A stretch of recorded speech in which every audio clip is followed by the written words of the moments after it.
Bismillahirrahmanirrahim. Assalamualaikum warahmatullahi wabarakatuh.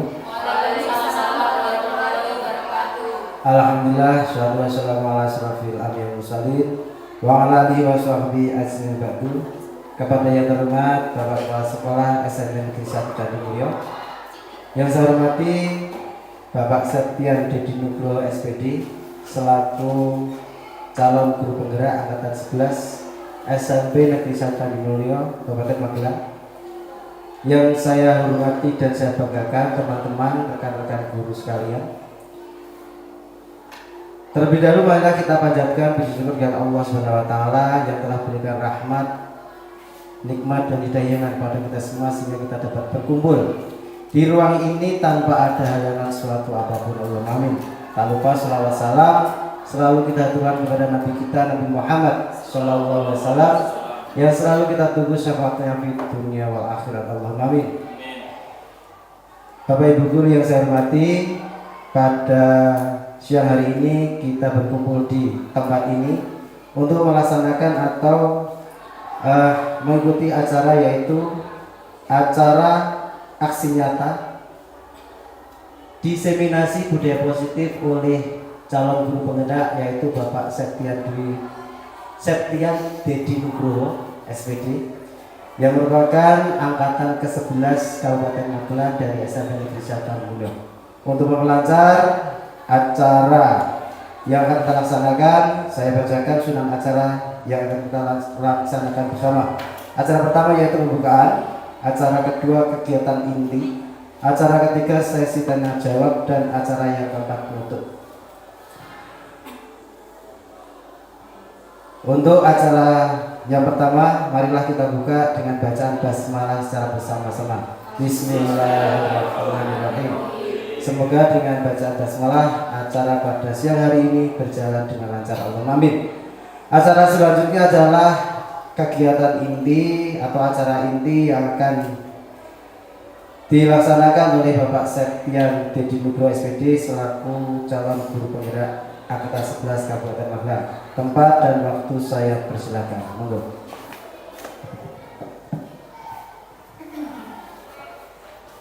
Assalamualaikum warahmatullahi wabarakatuh.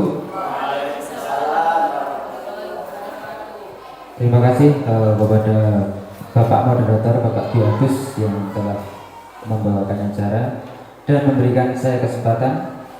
Semoga nanti dapat berjalan dengan lancar, dan Bapak Ibu guru dari SMP Negeri 1 Danimulyo yang saya hormati,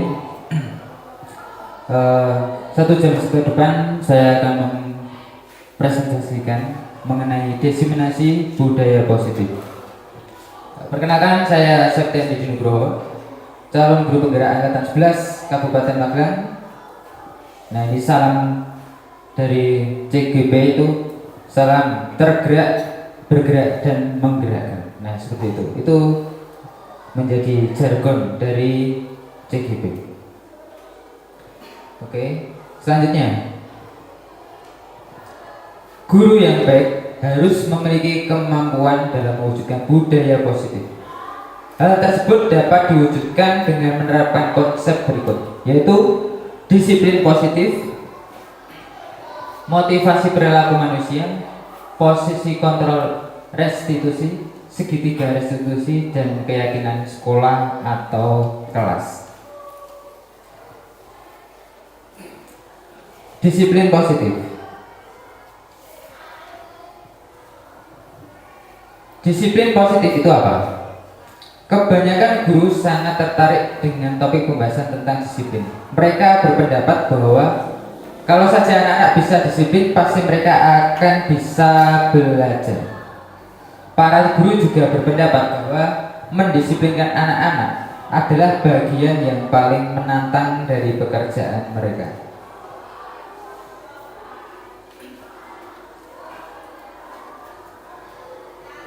Kebanyakan orang akan menghubungkan kata disiplin dengan tata tertib, teratur, dan kepatuhan pada peraturan. Kata disiplin juga sering dihubungkan dengan hukuman, padahal itu sungguh berbeda. Dalam budaya kita, makna kata disiplin dimaknai menjadi suatu yang dilakukan seseorang pada orang lain untuk mendapatkan kepatuhan. Kita cenderung menghubungkan kata disiplin dengan ketidaknyamanan. Nah, nanti kita lanjutkan lagi dulu.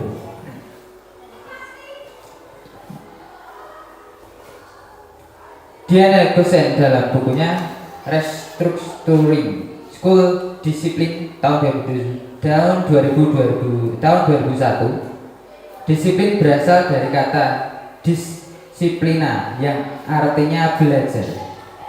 Diana juga menyatakan bahwa arti asli dari disiplin juga berkonotasi dengan disiplin diri dari murid-murid Socrates dan Plato. Ini dari Ki Hajar Dewantara menyatakan bahwa di mana ada kemerdekaan disitulah ada disiplin yang kuat. Sungguh pun disiplin itu bersifat self disiplin, yaitu kita sendiri yang mewajibkan kita dengan sekeras-kerasnya, tetapi itu sama saja sebab jika kita tidak cakap melakukan self disiplin, wajiblah penguasa lain mendisiplin diri kita. Dan peraturan demikian itulah harus ada di dalam suasana yang merdeka. Ki Hajar Dewantara, Pemikiran Konsepsi Keteladanan Sikap Merdeka, cetakan kelima 2013 halaman 470. Apa itu disiplin positif? Disiplin positif merupakan cara penerapan disiplin yang mengajarkan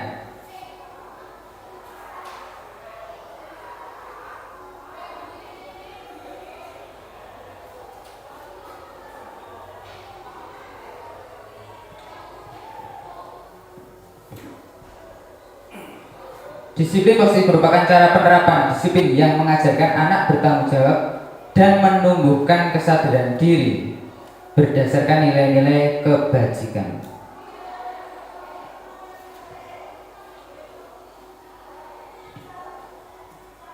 Disiplin positif lebih ke arah disiplin diri yang dapat mengontrol diri dalam melakukan segala tindakan. Disiplin diri akan membuat murid memahami dan menyadari berdasarkan motivasi internal, bukan akibat paksaan, pujian, ataupun hukuman.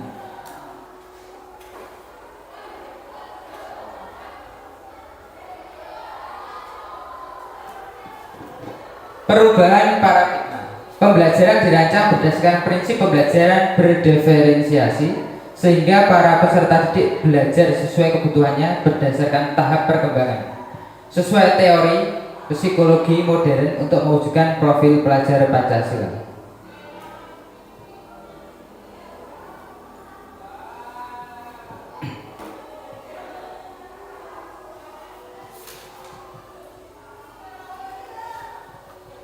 Miskonsepsi teori kontrol. Ilusi guru mengontrol murid, ilusi bahwa kritik dan membuat orang merasa bersalah dapat menguatkan karakter. Ilusi bahwa semua penguatan positif efektif dan bermanfaat. Ilusi bahwa orang dewasa memiliki hak untuk memaksa. Ini miskonsepsi, berarti kesalahan ya teori kontrolnya.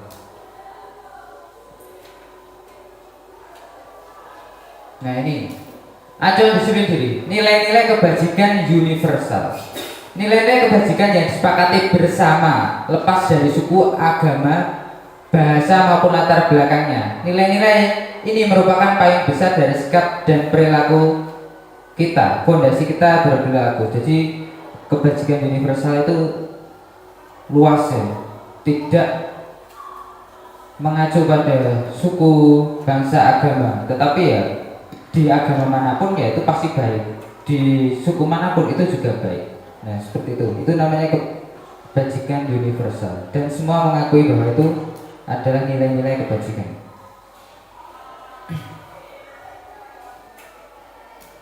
Nilai kebajikan universal. Profil pelajar Pancasila: beriman, bertakwa pada Tuhan Yang Maha Esa dan berakhlak mulia, berkebinekaan global, gotong royong, mandiri, kreatif dan bernalar kritis.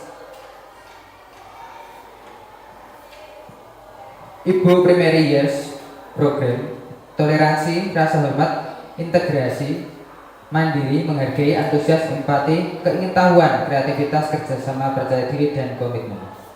The Seven Essential Virtues Building Moral Intelligence. 4 suara hati, kontrol diri, rasa hormat, kebaikan, toleransi dan keadilan.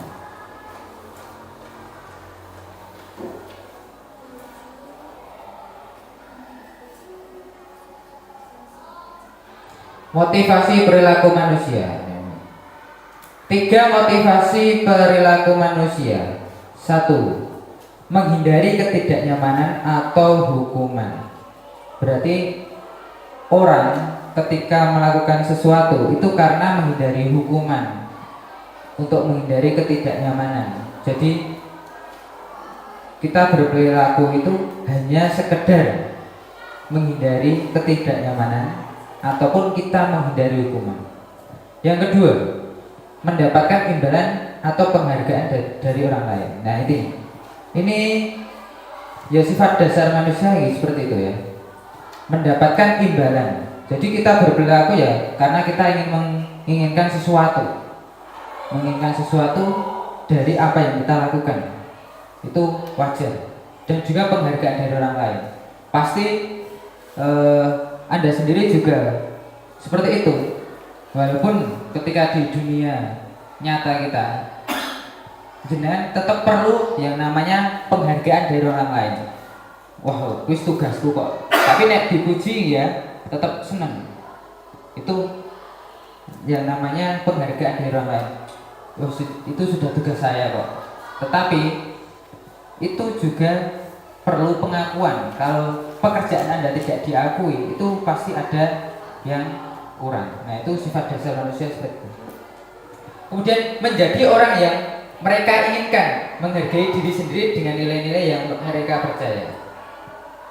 Jadi Anda juga bisa saja menjadi orang lain sesuai dengan apa yang diinginkan oleh peraturan atau orang lain. Jadi kita berperilaku itu bukan atas dasar keinginan kita sendiri, tapi juga bisa atas keinginan sendiri. Karena sifat dasar manusia ya seperti itu. Ada 3 itu ya. Lanjut ya.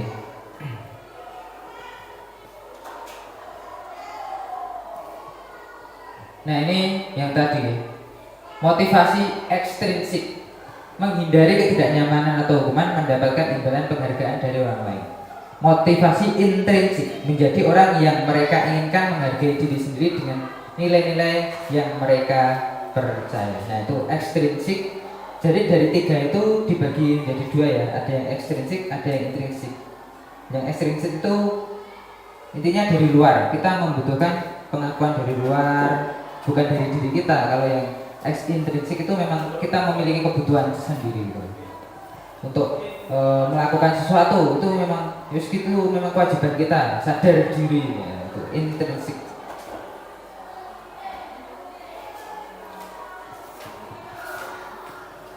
Seperti ini jawab pertanyaan berikut. Sebagai seorang pendidik, saat Anda perlu hadir di suatu penelitian, motivasi apakah yang mendasari tindakan Anda? Nah, ini ada 3 jawaban juga. Manakah motivasi yang paling kuat mendasari tindakan Anda, ataukah adakah suatu proses perubahan motivasi antara 2 motivasi? Nah, yang satu, apakah Anda hadir karena tidak ingin ditegur oleh pihak panitia atau pengawas Anda dan mendapatkan surat teguran, menghindari ketidaknyamanan dan hukuman, atau yang kedua, Anda ingin dilihat dan dipuji oleh lingkungan Anda, atau mendapat penghargaan sebagai kepala sekolah berprestasi, mendapatkan imbalan atau penghargaan dari orang lain.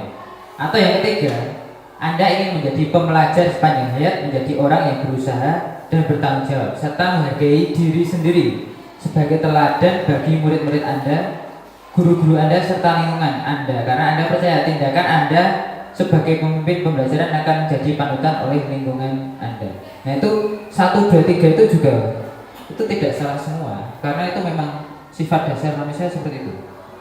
Misal dengan punya rasa 1, rasa 2, ataupun rasa 3 itu juga suatu hal yang wajar. Itu yang jadi kalau menurut saya seperti itu. Jadi itu sesuatu yang wajar.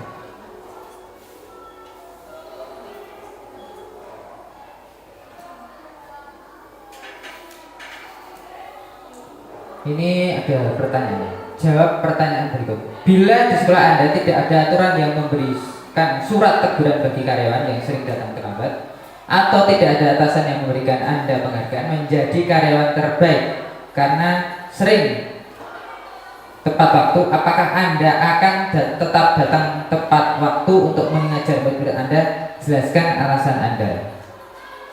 Oke, ini jawabannya kurang.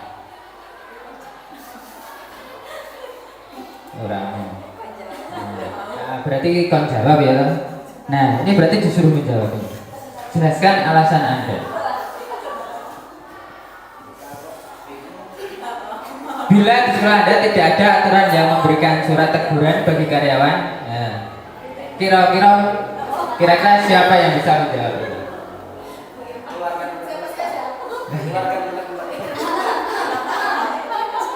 Siapa ya?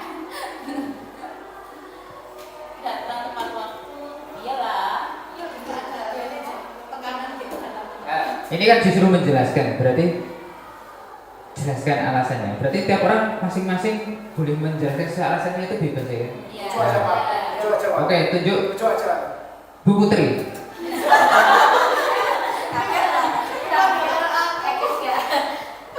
Ya, karena selalu datang tepat waktu ya, karena misalnya kita sudah berjanji, janji itu harus ditepati. Kita ada janji dengan siswa untuk mengajar, atau misalnya kita seorang dosen, kita ada janji dengan mahasiswa untuk mengajar ya.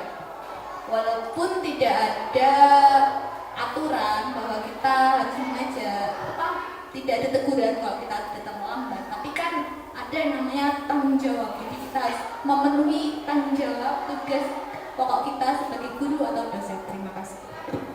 Oke, super sekali. Tepuk tangan, tepuk tangan. Oke. Ya, itu jawaban yang bagus sekali ya. Bahwa bagus karena ada alasannya ya kan. Nek nggak ada alasannya berarti nggak bagus ya. Karena ada alasannya itu berarti bagus ya. Oke. Selanjutnya ya. Nah, ini ada lagi nih. Jawab pertanyaan berikut. Menurut Anda dari ketiga jenis motivasi yang disebutkan pada pertanyaan sebelumnya, motivasi manakah yang saat ini paling banyak mendasari perilaku murid-murid Anda di sekolah? Karena takut, masih takut. Menghindari hukuman. Nah, betul. Menghindari hukuman. Rata-rata seperti itu ya. Rata-rata menghindari hukuman. Itu sifat nomor 1 tadi ya.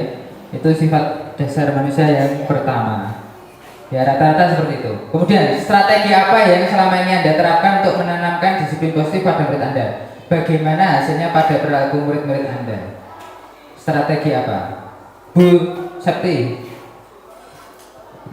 Ya, selama ini strategi yang saya lakukan mungkin masih dalam tahapan menakut-nakuti anak dengan berbagai hukuman ya, tapi itu ternyata tidak mempan juga, Pak.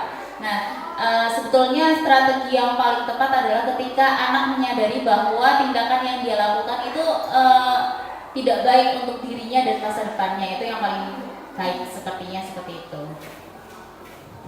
Ya. Bagus ya, dari Bu Septi tentu saja bagus ya. Oke, tepuk tangan dulu Bu Septi ya.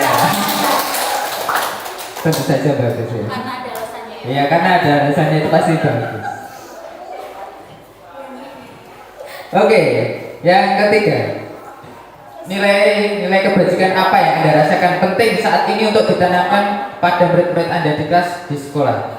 Mengapa? Monggo Al Ustadz di perwakilan dari guru agama, monggo 1 2.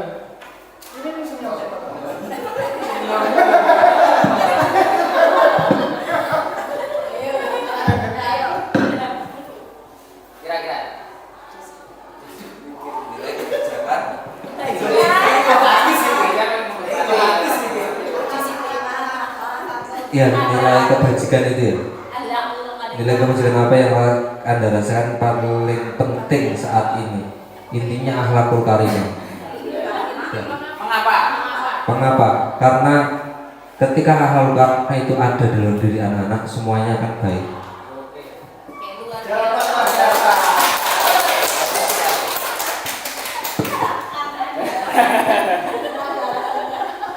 Ya, betul ya. Yang penting kalau ya nilai kebajikan yang ada di anak-anak ya, akhlakul kalimah, akhlakul kalimah itu umum, tetapi kita sering menghargai, menghormati itu juga akhlakul kalimah ya Pak Supri. Itu betul, bagus sekali. Nah, itu yang sering di sekolah kita itu pasti dalam jangka waktu dekat ini, apalagi siswa baru ya, itu pasti ada yang namanya bullying karena saling menyesuaikan ya. Itu karena kekurangan rasa menghormati. Nah, kalau ada rasa menghormati, menghargai dan akhlakul kalimah tadi itu akan menjadi rem agar perilaku yang negatif seperti bullying itu tidak terjadi. Oke. Oke, betul. Boleh aja. Boleh. Perkenaan dengan bullying, apakah setiap bullying itu jelek? Betul. Apakah setiap bullying itu jelek? Pasti jelek. Oh iya. Untuk bullying, namanya bullying kan perundungan ya Pak ya. Itu dalam yang saya pelajari yang namanya bullying itu ya pasti jelek Pak. Karena itu secara tidak langsung pasti akan membuat seseorang itu menjadi down atau ada sesuatu pihak yang dirugikan. Seperti itu, yang namanya bullying itu pasti ada yang dirugikan. Sedikit saja itu pasti ada persinggungan. Walaupun tentunya kalau yang namanya bullying itu pasti entah fisik entah suara. Kamu ini pasti dia ada rasa tersinggung, itu bullying. Walaupun itu tujuannya untuk kebaikan, tetapi dari segi penanganan atau restitusi itu memang ada membuat rasa bersalah itu ada. Tetapi yang namanya mengejudge atau intinya menyalahkan, bullying kan hampir sama seperti menyalahkan seperti itu. Nah itu juga dia membuat down, dia membuat jadi drop, itu sangat dihindari dari sini. Yang namanya bullying berarti yang namanya bullying, namanya stop bullying ya. Berarti bullying apapun itu tetap tidak diperbolehkan. Jadi kita melakukan tahapan-tahapan yang namanya nanti ada restitusi ya Pak ya, untuk penanganan itu namanya restitusi.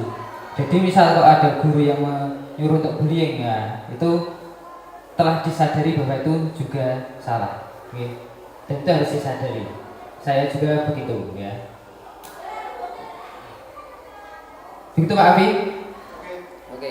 Matur nuwun. Oke, lanjut lagi. Motivasi terbaik adalah motivasi intrinsik ya, seperti tadi ya.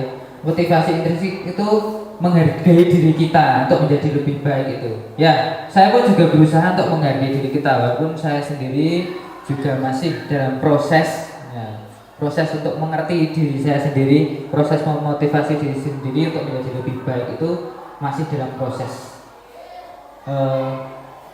belajar. Tapi kita harus continue ya, bahwa kita harus menyadari itu. Ya kita bersama-sama ya, bersama-sama untuk saling mengingatkan dan menumbuhkan rasa dalam diri kita untuk menjadi lebih baik, itu motivasi intrinsik. Karena motivasi intrinsik itu dimanapun tempatnya kita tidak akan terpengaruh karena kita punya kesadaran sendiri. Itu yang baik memang motivasi intrinsik. Nah ini ada hukuman konsekuensi restitusi. Nah ini ada kasus ya. Iva kurang menguasai pelajaran matematika sehingga pada saat pembelajaran tersebut berlangsung dia lebih banyak berdiam diri atau menggambar di buku pelajaran. Pada saat guru matematikanya Pak Sino menanyakan pertanyaan, Iva menjadi gugup dan tak sengaja menjatuhkan tas dari kursi, serta tiba-tiba menjadi gagap pada saat berupaya menjawab. Seluruh kelas pun tertawa melihat perilaku Iva yang berbicara tergagap dan terkejut tersebut. Pak Seno pada saat itu membiarkan teman-temannya menertawakan Iva yang tergagap dan malu luar biasa, dan malahan minta Iva untuk maju ke depan dan berdiri di depan kelas sambil menunjuk hidungnya karena tidak bisa menjawab pertanyaan Pak Seno. Kelas makin gaduh dan anak-anak pun tertawa melihat Iva di depan kelas memegang ujung hidungnya. Nah, ini pertanyaan lagi. Apakah Anda setuju dengan tindakan Pak Seno terhadap Iva? Mengapa? Menurut Anda tindakan Pak Seno terhadap Iva adalah sebuah hukuman atau konsekuensi? Mengapa? Siapa yang mau jawab? Oh Buri.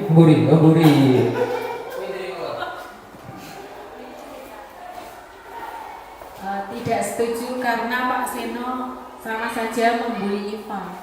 Oke. Ada lagi? Sudah?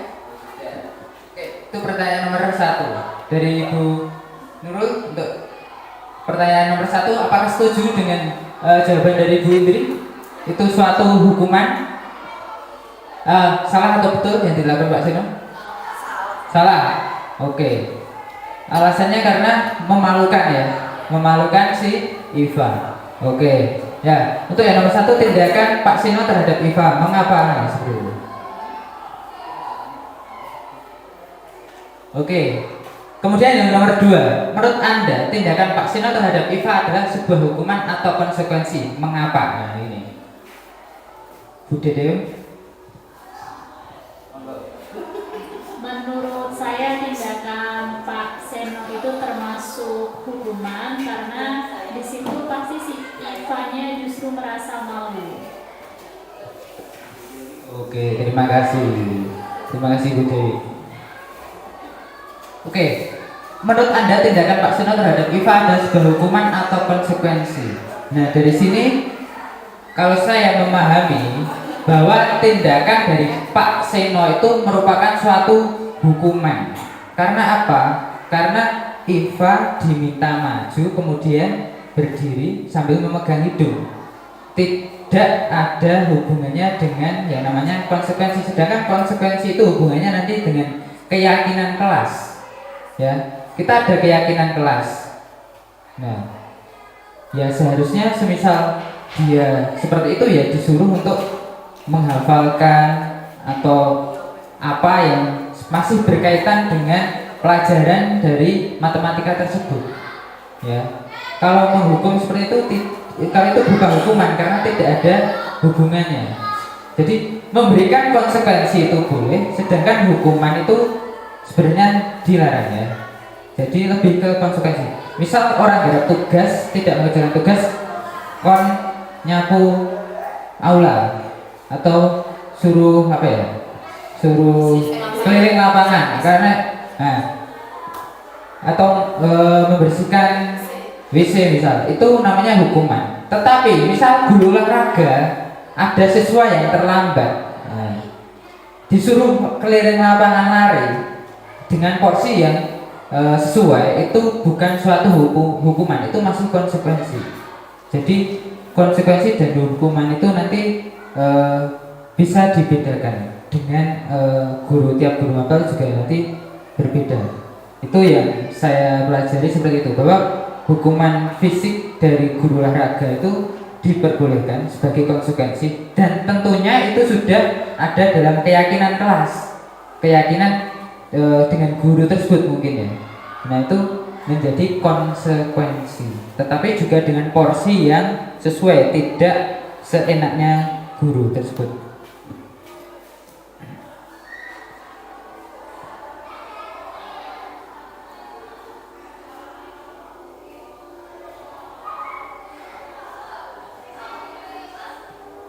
Coba hilang. Nah ini ya hukuman. Nah ini hukuman tidak terencana atau tiba-tiba, bersifat satu arah dari pihak guru yang memberikan, dan murid hanya menerima suatu hukuman tanpa melalui suatu kesepakatan atau pengarahan dari pihak guru baik sebelum atau sesudahnya. Konsekuensi sudah terencana atau sudah disepakati oleh murid, juga sudah dibahas dan disetujui oleh murid dan guru.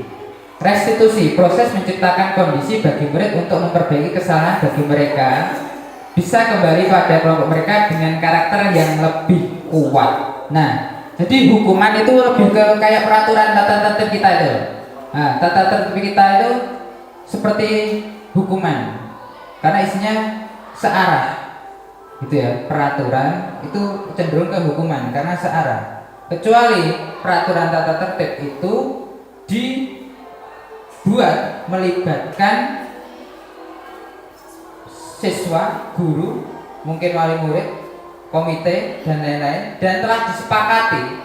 Nah, itu bisa saja menjadi konsekuensi kalau melanggar seperti itu.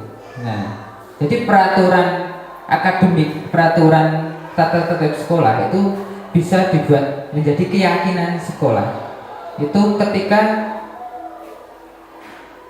kita melibatkan dari berbagai pihak, seluruh warga sekolah untuk membuat kesepakatan itu, dan itu berdasarkan usulan dari siswa, dari orang tua, dari komite, dari pihak yang terkait untuk melaksanakan semua itu. Jadi tidak searah. Kalau yang membuat peraturan itu cuma guru, itu nanti lebih cenderung konsekuensi yang mereka dapatkan itu lebih ke hukuman seperti itu. Nah, restitusi itu menjadi langkah ketika seseorang mendapati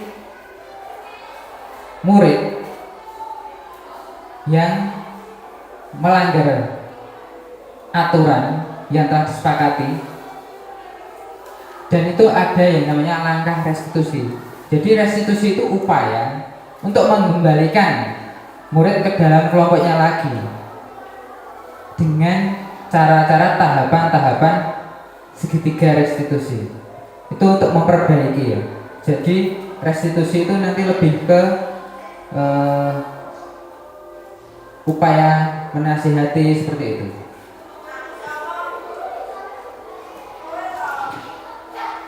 Nah, untuk membedakan hukuman atau konsekuensi, ada 14 yang ada di sini ya, ada 14. Nanti ada lagi atau enggak ya? Mari kita cari bersama. Nanti kita cari sama-sama. Nah, ini untuk nomor 1, mencatat 100 kali di dalam buku kalimat "saya tidak akan terlambat lagi karena terlambat ke sekolah". Menurut Anda hukuman atau konsekuensi? Hukuman. Oke, hukuman. Nanti dibantu gitu saya pikir. 2. Lari mengelilingi lapangan basket 2 kali karena terlambat hadir di sekolah. Menurut Anda? Hukuman. Oke. 3. Membersihkan coretan yang dibuatnya di meja tulis. Konsekuensi. Kemudian 4. Murid meminta untuk push up 15 kali karena tidak menggunakan masker ke sekolah. Hukuman. Gampang ya? Hukuman, Pak. Saya konsekuensi.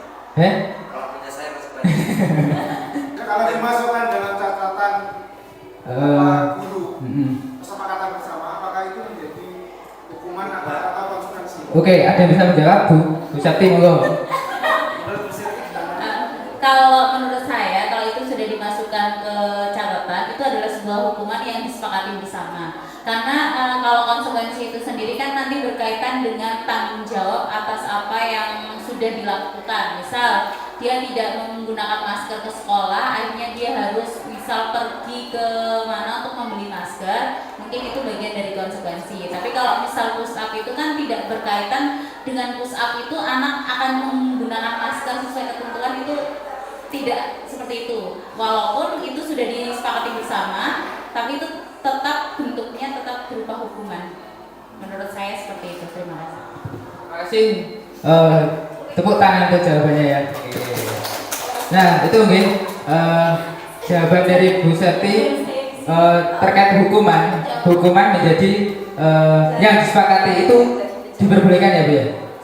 Boleh enggak?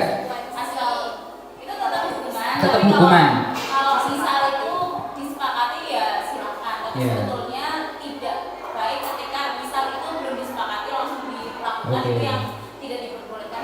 Berarti hukuman yang disepakati itu dengan tadi ya, seluruh warga sekolah itu tadi ya, harus seperti itu ya. Jadi seperti itu. Makanya Pak, Oke. kan semua harus tertulis tuh Pak. Kalau nggak tertulis berarti nyalain. Betul, iya betul. Saya mengikuti sebuah diskusi guru Indonesia mereka punya RPP di awal, tapi berjalannya RPP itu tidak harus.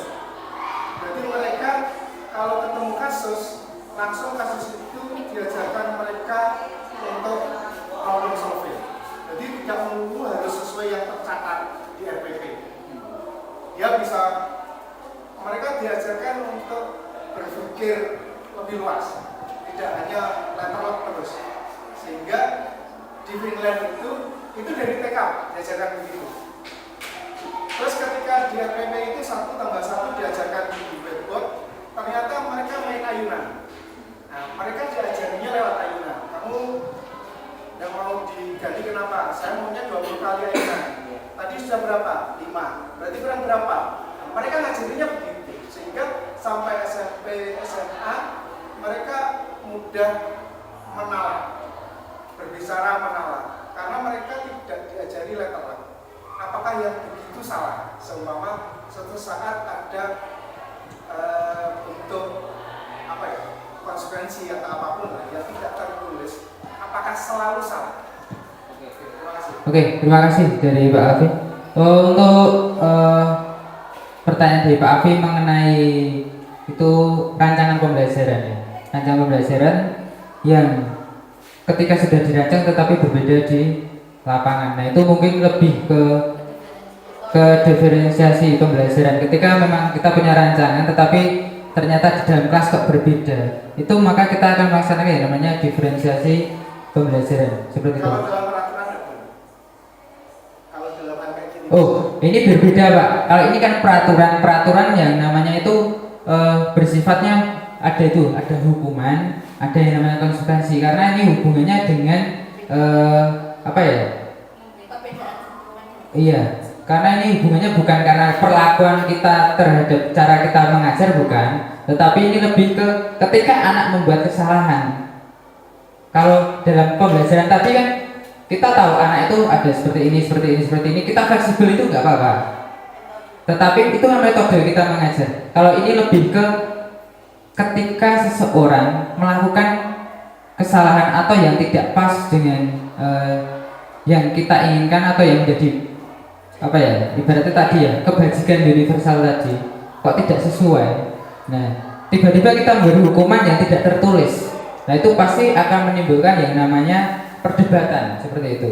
Sedangkan kita melihat anak itu bahwa ketika kita punya rancangan terus ini anaknya lebih suka ke sini, ini lebih suka ke sini. Itu memang ya seperti gaya belajar ya. Gaya belajar itu bermacam-macam, itu malah diperbolehkan karena kita berpihak kepada anak. Seperti itu, kita berpihak kepada anak ya diperbolehkan tentu. Tetapi kalau kita menghukum sesuatu yang tidak tertulis dan itu merugikan, nah itu yang tidak boleh. Kalau kita mengerti siswa ini senengi ngene, kita beri fasilitas, itu malah boleh karena kita berpihak kepada anak seperti itu. Ini dalam proses memberikan menyalurkan ilmu itu menurut saya boleh kalau yang seperti itu karena kita berpihak kepada anak. Kowe senengnya ini yo wis monggo, kita memberikan model untuk dia karena dia memang sukanya seperti itu, tapi kita akan memperlakukan dengan baik. Sedangkan seperti itu push up seperti itu seperti pasti akan ditolak oleh murid, kemungkinan besar akan ditolak dan menimbulkan perdebatan. Nek wong tua anaknya di hukum yang tidak ada ditulis pasti marah ya kan, dan pasti menimbulkan perdebatan. Tetapi kalau anakku diperlakukan sesuai dengan keinginan dia begini, itu malah bagus. Nah itu perbedaannya seperti itu. Jadi tidak tertulis tapi demi kebaikan anak, kebaikan dalam hal positif ya Pak ya. Tapi kalau menghukum pasti nanti ada sesuatu yang cedera. Karena lebih ke rata-rata hukuman itu lebih ke fisik. Ya, itu pasti ada yang cedera. Nah, seperti itu yang dihindari seperti itu. Jadi membedakan hukuman dan konsekuensi lebih ke situ. Oke, seperti itu Pak Afi. Makanya kurang jelas silakan menghubungi nomor berikut. Ya. Lanjut apa pripun? Nah. Atau Lanjut aja, durasi. lanjut slide. Oke, lanjut slide berikutnya ya. Intinya sudah bisa ya. Ngoten niku lah intine. Nah, dihukum oleh penghargaan. Saat kita berulang kali menjanjikan hadiah kepada anak-anak agar berperilaku bertanggung jawab, atau kepada seseorang murid agar mempelajari sesuatu yang baru, atau kepada seorang karyawan agar melakukan pekerjaan yang berkualitas, kita sedang berasumsi mereka tidak dapat melakukannya atau mereka tidak akan memilih untuk melakukannya. Nah, itu dihukum oleh penghargaan. Berarti jika penghargaan berarti kemungkinan atasan itu menjudge bahwa kalian tidak bisa. Nah, seperti itu. Ada kemungkinan ya.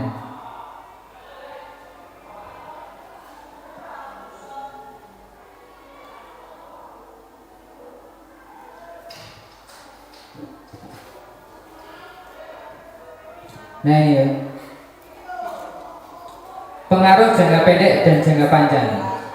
Penghargaan tidak efektif, penghargaan merusak hubungan, mengurangi ketepatan, menurunkan kualitas, mematikan kreativitas, penghargaan menghukum motivasi dari dalam diri intrinsik. Nah, maksudnya apa seperti itu? Nah, maksudnya apa ya? Nah, pengaruh yang namanya penghargaan itu penghargaan itu dapat membuat seperti ini sebenarnya. Kita memberikan penghargaan kepada seseorang itu sebenarnya secara tidak langsung akan memberi pengaruh secara jangka pendek maupun jangka panjang. Maksudnya gimana? Ketika kita memberikan penghargaan, misal kalian memberikan penghargaan pada putra jenengan yang belajar puasa, ketika saat kecil belajar puasa terus dikasih hadiah ini, ketika besok sudah besar, ketika tidak diberi hadiah maka motivasinya akan berkurang. Seperti itu, ya. Jadi untuk tumbuh kesadaran dirinya menjadi agak berkurang karena dia lebih memilih untuk melakukan sesuatu karena imbalan tadi. Ada pengaruh jangka pendek maupun jangka panjang. Penghargaan tidak efektif ya, perututannya seperti itu. Penghargaan tidak efektif. Kemudian merusak hubungan. Nah, merusak hubungan itu maksudnya gimana? Iren. Nah, betul. Merusak hubungan itu iren. Misal ini diberi penghargaan karena ranking 1, yang satunya tidak mendapat penghargaan karena tidak ranking, tidak mendapatkan ranking. Jadi merusak hubungan. Padahal ini sebenarnya teman dekat, tapi karena penghargaan itu jadi terpeta-petakan, nah, menjenjang. Jadi ada jarak. Nah, seperti itu ya. Mengurangi ketepatan, menurunkan kualitas. Nah, menurunkan kualitas yang saja. Nah, kualitas dari seseorang nanti akan menghalalkan segala cara.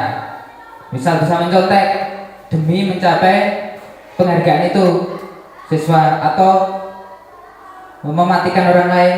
Nah, itu juga menurunkan kualitas. Mematikan kreativitas juga ya. Mematikan kreativitas.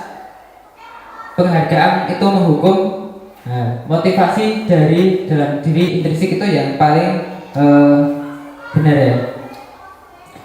Ya, intinya kalau penghargaan itu sebenarnya secara tidak langsung akan membuat poin-poin itu secara tidak langsung, entah jangka pendek, entah jangka panjang. Secara kita tidak sadari, kita berhasil, tetapi ada efek di belakang itu, ada efek-efek di belakang itu. Nah, intinya seperti itu. Nanti kalau kurang jelas hubungi nomor di bawah ini. Oke.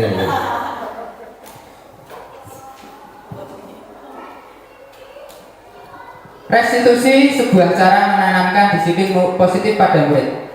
Restitusi membantu murid menjadi lebih memiliki tujuan, disiplin positif, dan memulihkan dirinya setelah berbuat salah. Tujuannya adalah menjadi orang yang menghargai nilai-nilai kebajikan yang mereka percayai.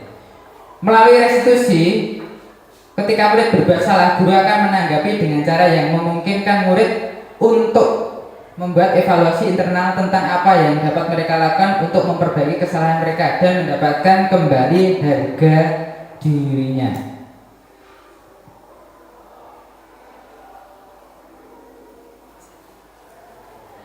Nah, yang tadi restitusi itu nanti murid juga akan diberi pelajaran bagaimana dia menyelesaikan masalahnya itu juga. Ciri-ciri restitusi: satu, restitusi bukan untuk menebus kesalahan, namun untuk belajar dari kesalahan. Dua, restitusi memperbaiki hubungan.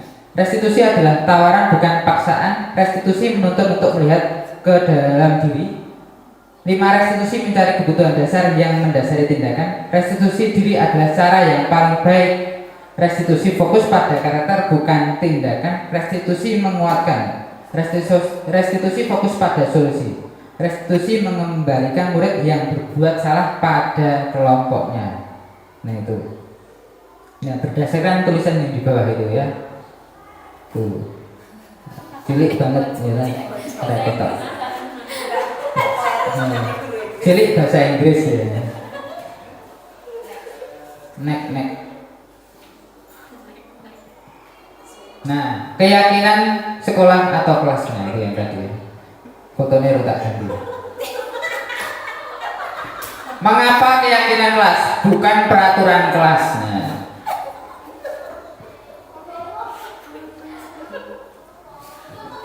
Keyakinan kelas, guru berperan dalam mewujudkan terbentuknya keyakinan sekolah.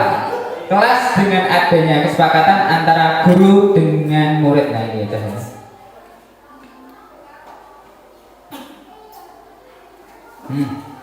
Keyakinan kelas bersifat lebih abstrak daripada peraturan yang lebih rinci dan konkret. Keyakinan kelas berupa pernyataan-pernyataan universal.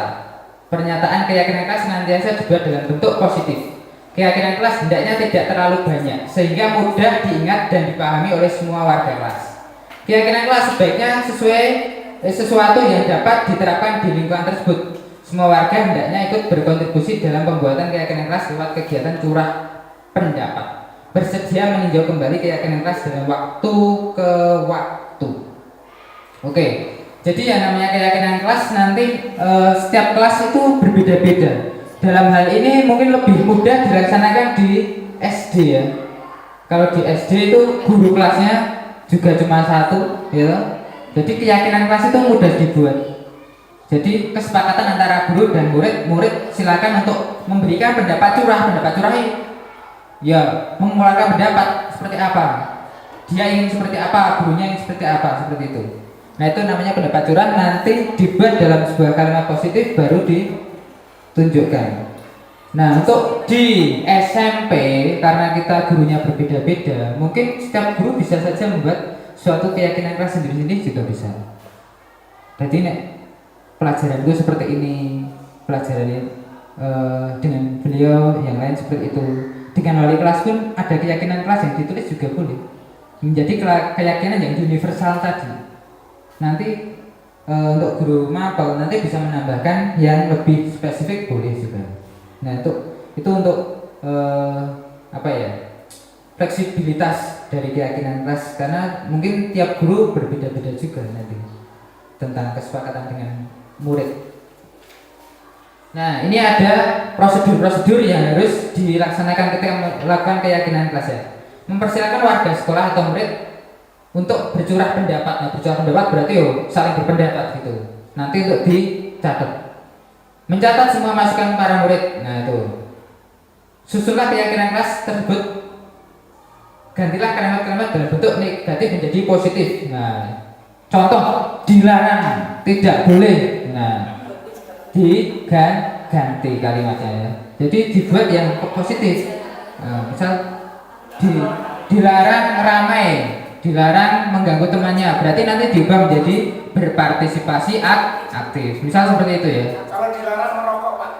Dilarang merokok berarti menjaga kesehatan. Ya betul, menjaga kesehatan.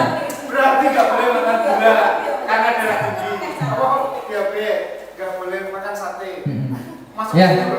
Iya, betul. Masuk di situ. Ya, betul. Kalau dilarang itu kalimat yang negatif, tapi itu sudah lazim kita gunakan. Tapi dalam keyakinan kelas itu dibuat menjadi suatu kalimat yang positif. Jadi biar kita melaksanakan itu lebih enak. Karena kalau dilarang itu malah kadang malah melakukan, ya kan? Dilarang malah kok dilakoni. Nah, kalau dilarang mengganggu teman, berarti kata-katanya berarti saling menghargai teman, seperti itu. Nah, dirubah menjadi kalimat positif. Karena oke. Saya oke ya? Oke. Nah ini contoh-contoh ya, ini contoh-contoh. Nah, nanti yang pengen materinya saya share ya. Oke.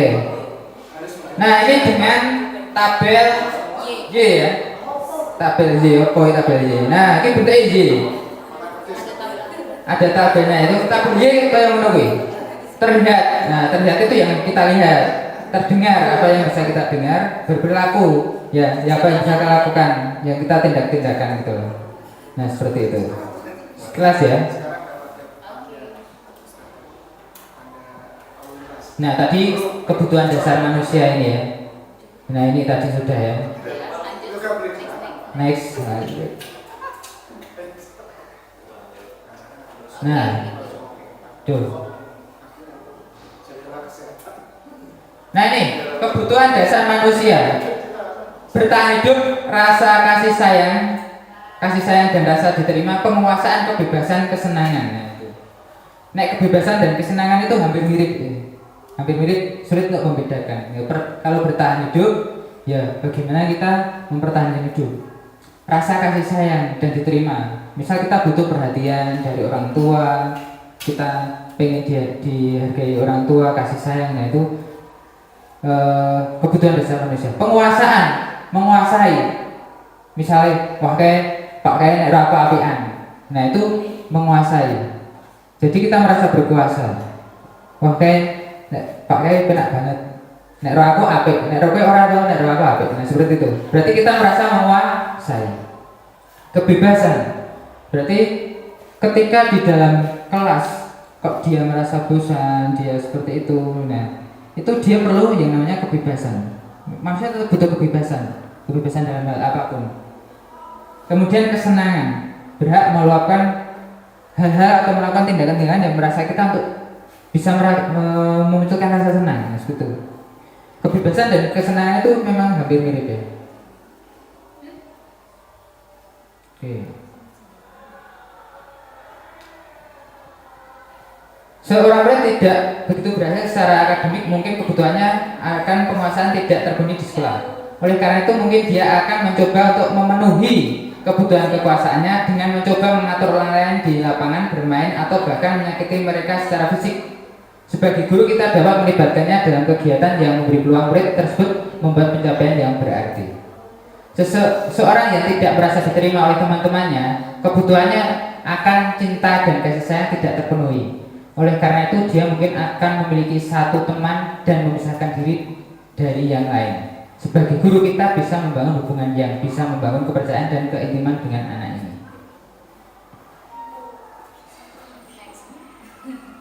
Nah, posisi kontrol restitusi. Nah, posisi kontrol restitusi ada 5. Penghukum, pembuat rasa bersalah, teman, pemantau, manajer. Nah, penghukum itu ya kita seperti ini misalnya. Kamu berbuat salah. Kamu salah, berarti penghukum. Berarti kamu langsung menjat. Kowe salah. Nah. Kemudian teman. Teman berarti ayo bantu saya. Ayo bantu saya agar saya tidak dimarahi oleh kepala sekolah, misalnya seperti itu. Ayo toh, bantu saya, nah, seperti itu. Kemudian pemantau dan juga manajer. Kalau manajer nanti lebih ke bagaimana membuat anak itu kita membuat rasa yang netral. Netral berarti ya udah. Silakan kamu bisa memperbaiki diri seperti itu.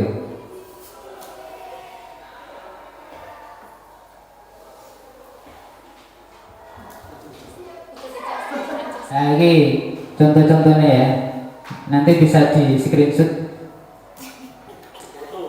di foto boleh. WA atas bawah. Nah ini ya penghukum ya. Ini. Nah, mau tak jelasin sedikit. Next. Nah ini ya. Ibu sangat kecewa. Nah, seperti itu. Membuat rasa bersalah. Ayo bantu. Nah, demi bapak ya. Nah, itu. Pemantau. Pemantau itu nanti menegaskan pada konsekuensinya. Jadi kamu berbuat salah, kamu melanggar peraturan yang apa, seperti itu. Nah ini manajer, kembali ke keyakinan kelas. Itu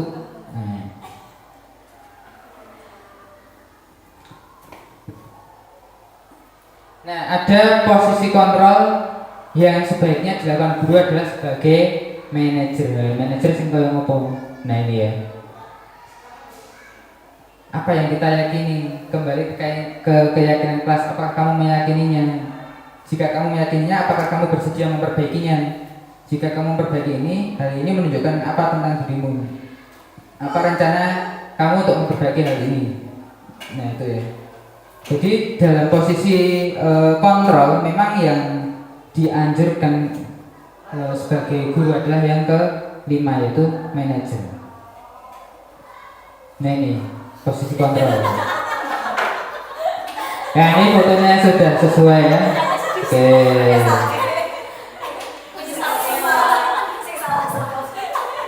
Nah ini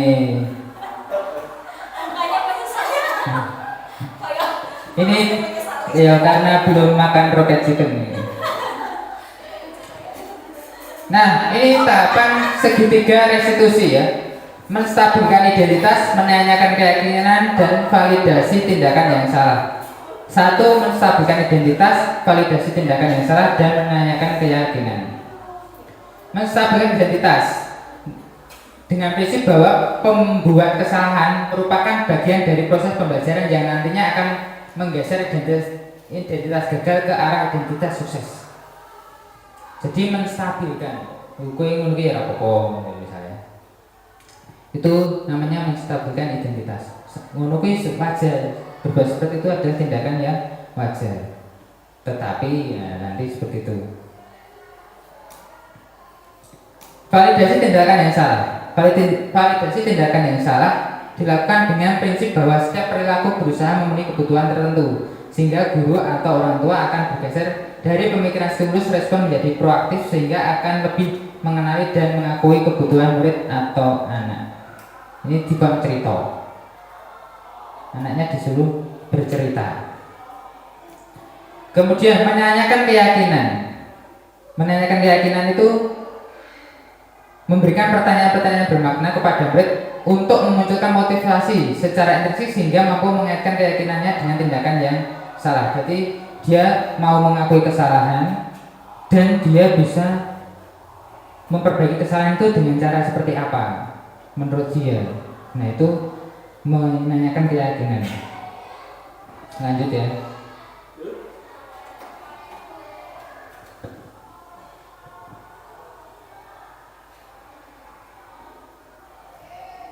Mungkin mengaku lagi.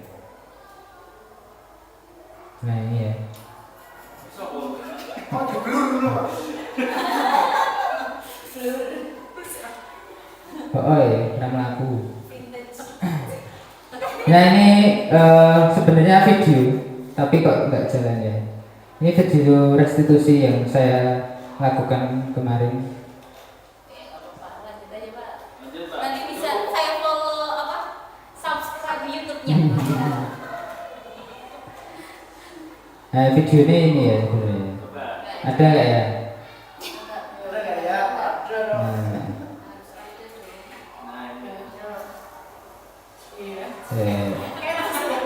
Katanya narsis tenanan. Ya aku tunggu nih Pak.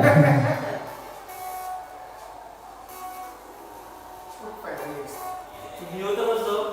Iya. Nah ini ya.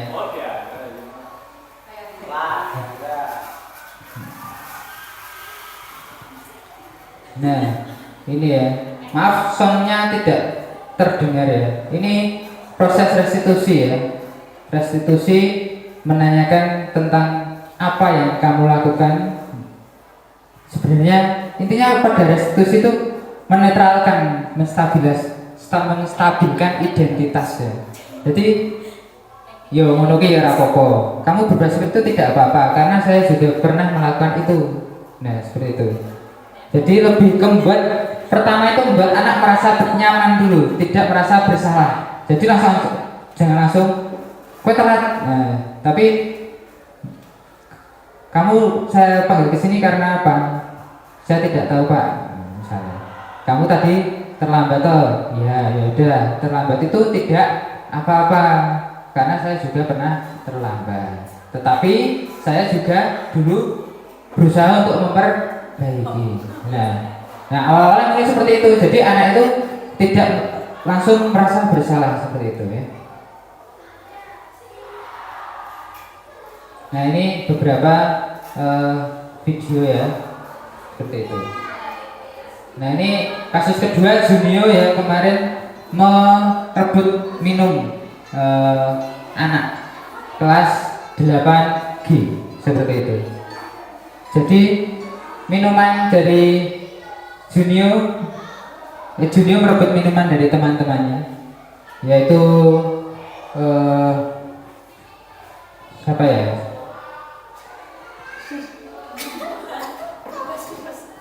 Saiful.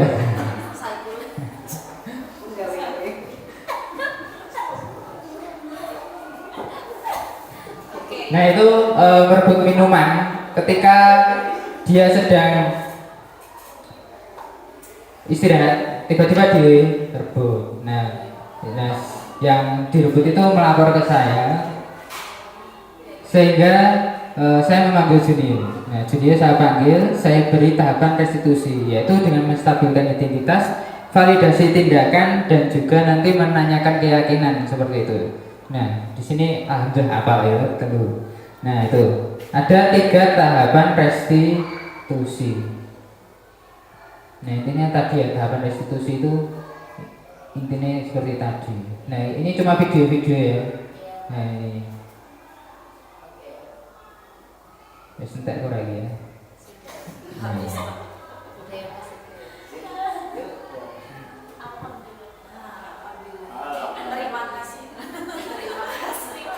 Ya. Ya.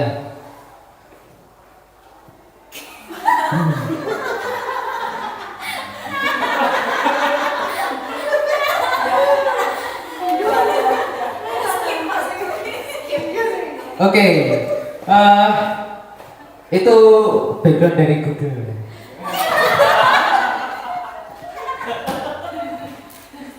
Ya, intinya pada yang saya lakukan tadi, yang saya presentasikan ke Bapak Ibu, itu terkait dengan tadi ada 3 ya. Yang terakhir ada restitusi tindakan, yang intinya seperti itu. Ya, mungkin itu yang menjadi pertanyaan kita.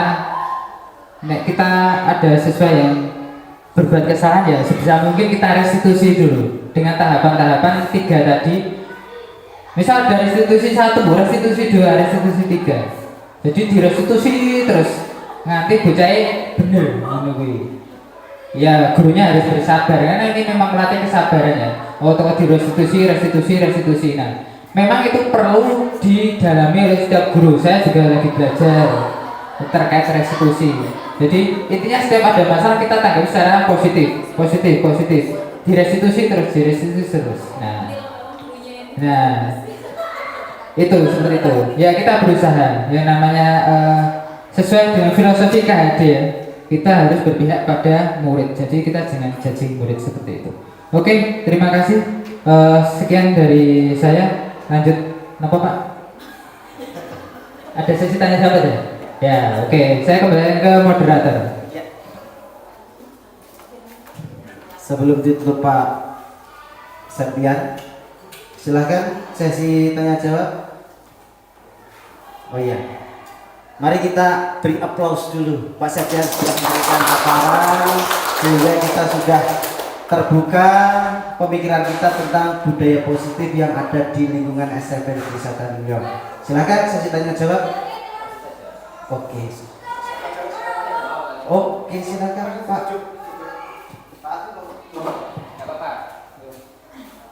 Iya, terima kasih Pak. Berkenaan dengan bullying Pak.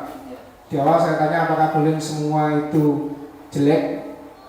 Studi kasus saja Pak, ya benar masalah tidak, nanti tolong dievaluasi. Ada anak didik kita yang dari kelas 1 sampai kelas 8 dia pakai masker Pak.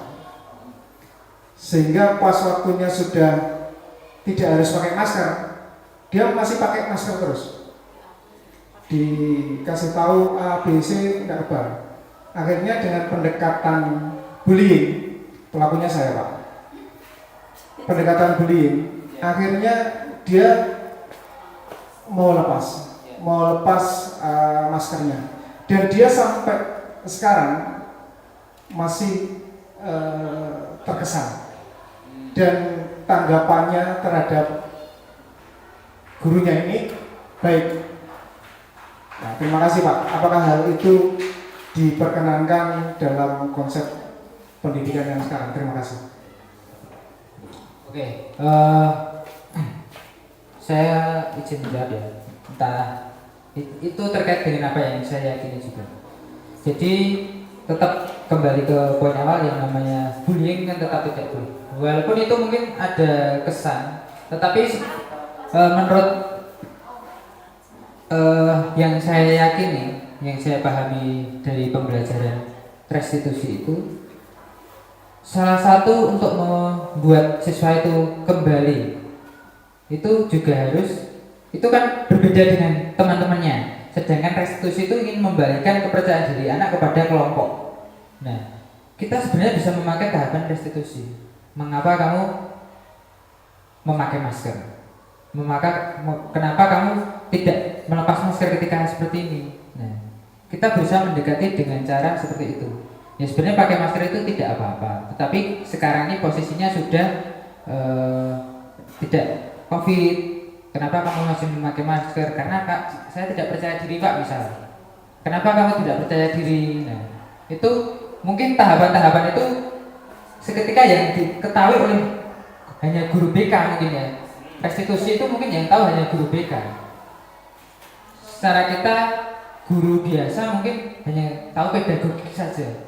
Restitusi itu masih, kalau tidak membuka PMM mungkin ya belum bisa. Nah itu kalau dengan cara bullying kok jadi berhasil, itu mungkin kasusnya tidak bisa diterapkan kepada semua anak. Karena ketika anak itu mungkin sakit hati bisa saja. Loh, kowe nopo kok nggo masker? Kowe nek nggo masker dadi ketok ngene misal. Itu kan bullying. Nah, itu mungkin ada yang menanggapi baik, ada yang menanggapi buruk. Itu berhasil, berarti itu mungkin pas tepat orangnya dan dia berkesan. Tapi mungkin saat itu perasaan anak itu seperti apa kita juga tidak tahu juga.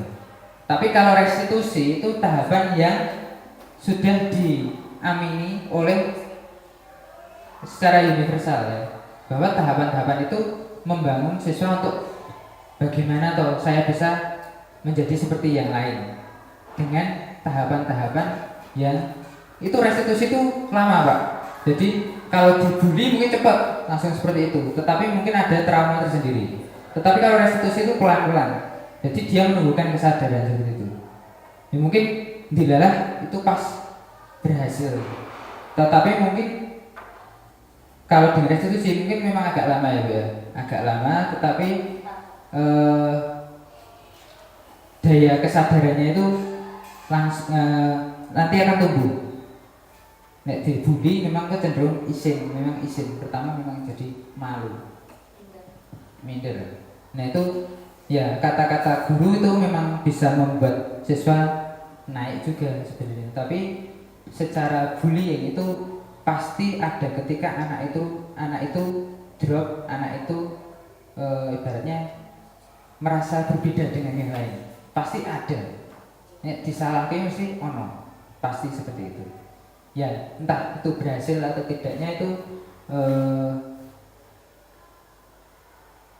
mungkin bisa dijawab oleh yang bersangkutan ya.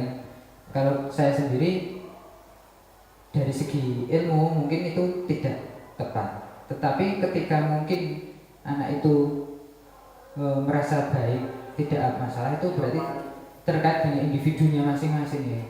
Itu perlakuan juga mungkin berbeda, tetapi dari segi ilmu harusnya secara restitusi diulang itu. Ya mungkin kita memang perlu mempelajari itu, karena sekali lagi kalau dari saya ya Pak ya, dari saya dulu memang saya sering membuli ya, saya sering membuli murid. Nah sekarang berusaha untuk mengurangi hal itu, mengurangi ya. Berarti nek misal besok menemukan saya marah dengan murid ya, itu masih dalam tahap belajar ya. Tetapi kita berusaha mengurangi anak itu tidak sakit hati seperti itu. Ya guru-guru biar yang ini ya berhasil ya. Nah itu juga berkesan, tetapi itu tidak baik kalau dilakukan ya sekarang setelah kita tahu ilmunya, yaitu tidak baik ya. Terima kasih. Itu mungkin bisa dilanjut lain waktu Pak. Cuma siapa ya? Oke. Terima kasih atas pertanyaan dari Pak Alfi dan jawaban dari Pak Septian selaku CGP. Semoga apa yang disampaikan dan dapat kita pahami dan dapat kita aplikasikan kepada anak didik kita. Untuk selanjutnya, apakah ada sesuatu yang jawab lagi? Sudah ya? Oke. Terima kasih. Acara selanjutnya, oh ya Pak Septian, tolong dibuat kesimpulan dan ditutup sekalian semuanya. Sebenarnya terima kasih atas perhatian dari Bapak Ibu guru sekalian ya. Intinya pada tahapan ini disiplin positif kita berusaha untuk menjadi guru yang mengerti akan murid dan juga menanamkan budi pekerti kepada murid. Budaya positif harus ditanamkan secara intrinsik atau dari kesadaran dari siswa masing-masing. Kemudian juga ada tadi yang namanya keyakinan kelas, itu juga harus ada peran dari siswa dan juga guru untuk disepakati. Karena yang namanya kesepakatan akan lebih enak dalam dilakukan daripada kita melaksanakan peraturan yang itu satu arah. Nah, kita berupaya juga menghadapi masalah yang terjadi pada siswa dengan cara tindakan yang lebih positif, lebih tenang, dan lebih mengerti siswa, dan kita berusaha untuk tetap berpihak kepada murid tanpa mengesampingkan bahwa kita dilarang ini, kita tidak menghambakan murid, kita tidak menuhankan murid, tetapi kita memberi pelayanan yang terbaik untuk murid. Terima kasih atas partisipasinya. Saya tutup ya waktu ya.